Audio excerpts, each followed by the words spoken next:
6 tips to improve your art life. Every artist was first an amateur. This is one of my favorite quotes. It's a great reminder that no one is born with artistic skill, despite what the internet wants you to believe. We all start at zero and build our talent from there. It's so easy to look at someone who has been painting for longer than you and think, I will never be that good. That artist also started from the beginning at zero, not knowing how to paint or draw. If you put in the time, you can achieve any skill level you want. We're artists. We don't like deadlines. It's not in our nature. But do you ever feel stuck reworking the same painting or drawing over and over, never quite finishing it? Try giving yourself a firm deadline. Nothing pushes you forward like a clear finish date.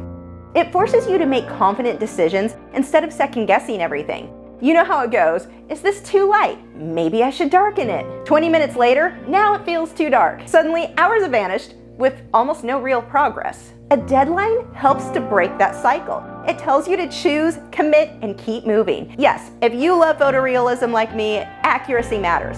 But many of the tiny tweaks we obsess over barely even show in the final piece. Chasing perfection on every detail often means you finish far fewer paintings than you could. Since I started using deadlines, I have completed so much more work that I thought was ever possible, and I am genuinely proud of that work. They've helped me to build momentum, improve faster, and actually move on to the next exciting piece. Now, there is a big difference between thoughtfully taking your time and endlessly reworking the same areas without improvement. So set that deadline, make the call, finish the painting, and get on to the next one. Your body of work and your growth as an artist will thank you.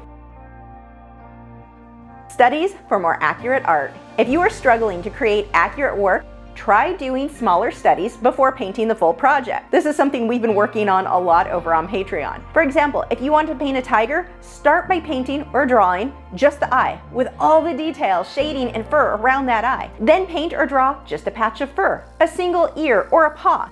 When you break your subject down into smaller studies, you will learn so much. When you truly understand your subject, it will make all the difference in the world in your artwork. Just some of the studies we've been working on Patreon lately. We did the inside of a dog's mouth. You would not believe the amount of detail you need to include to make that truly look good. Everyone gives credit to the eye, but I'm telling you, the mouth, the inside of the ears, the nose, these are the things that will make a huge difference in your work. We did a study on hands. We did a study on hair. These smaller studies, they will help you to get so much better, so much faster than you ever dreamed possible. Studies are amazing, even if it's a quick sketch.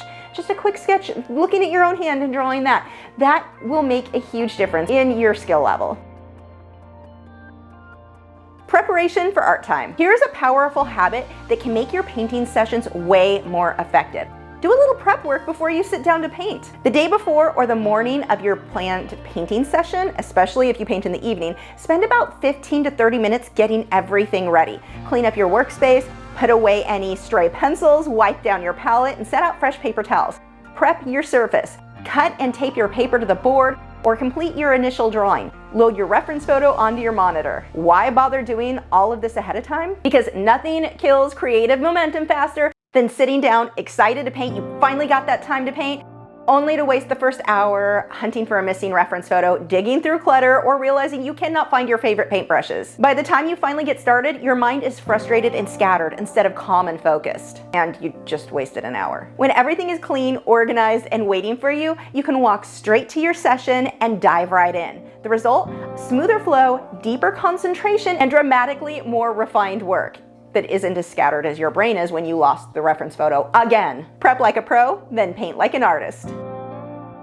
Now, before I tell you the best way to find your own artistic style, if you haven't checked out my Patreon lesson recently, you are truly missing out. With over 25 years of teaching experience, I have helped thousands of artists break through their plateaus and reach levels they never thought possible. Now that my live stream are members only, I have even more time to create in-depth, high-quality lessons that go far beyond the basics. If you've been feeling stuck, like your progress just hit a wall, it's not because you lack talent, it's because you've been limiting yourself to beginner-level content. Real growth happens when you challenge yourself with subjects that feel just out of reach. That's exactly where my method shines. My students are constantly amazed at how quickly they improve once they dive into the deeper, more advanced work. The techniques and structured guidance I provide make even the most intimidating subjects feel achievable and incredibly rewarding. Ready to finally unlock your full potential and see the kind of progress you've been dreaming about? Head over to patreon.com/Lachri, where you will get instant access to over 400 of my detailed lessons for as little as $6 a month. At some point, that price is going to go up when I come up with the time to actually do it, so lock it in now while you still can. Okay, back to our tips. The next tip: finding your style. If you are struggling to discover your own unique artistic style, especially when you love many different styles like I do, here is the simplest and most powerful advice I can give you. Paint something that you'd happily hang on your own walls. That's it. Think about what you want to see every day in your home. What colors excite you? What subjects make you smile? It could be playful bubbles, elegant birds, dramatic surreal scenes, or a wild explosion of every color in the rainbow. What makes you happy? When you create for your own walls, you stop painting what's just pretty and start choosing elements that actually mean something to you. You're no longer copying a single photo, you're building a personal world. One of my recent surreal paintings is a perfect example. 2 ravens perched on driftwood, bursting with wildflowers, bees, and butterflies, with an underwater scene full of fish and even a crab below. It feels completely me. It's unique, it doesn't look like anyone else's work. Compare that to my photorealistic pieces. Beautiful, but often indistinguishable from thousands of other clownfish or owl paintings.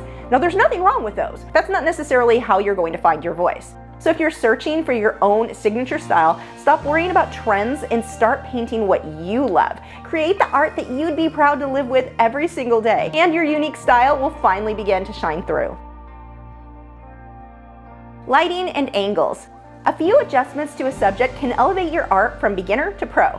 Having a well-lit and evenly lit subject like this flower is pretty, but it's also flat looking because of its angle. By simply turning that same flower to the side and lighting the flower from the back so that you have strong light and shadows like this flower, that is going to change everything. Now you have a reference photo that will translate into an absolutely amazing and stunning painting. When I take my own reference photos of flowers or still life, I try to get multiple light sources. The main softer light, usually above or in front of the subject, then a stronger light that will create strong shadows with a flashlight. I will play around with holding the flashlight behind or to the side of the subject to cast more interesting light and shadows. It is an easy way to bump up your painting from something that's pretty but flat to absolutely incredible and just draws that viewer in. The funny thing about this is that that flat flower will look like it's going to be the easier of the two to paint. The problem is you're going to be fighting that reference photo because your painting is going to look flat and you're going to keep trying to add detail, trying to add something so it doesn't just look flat and purple.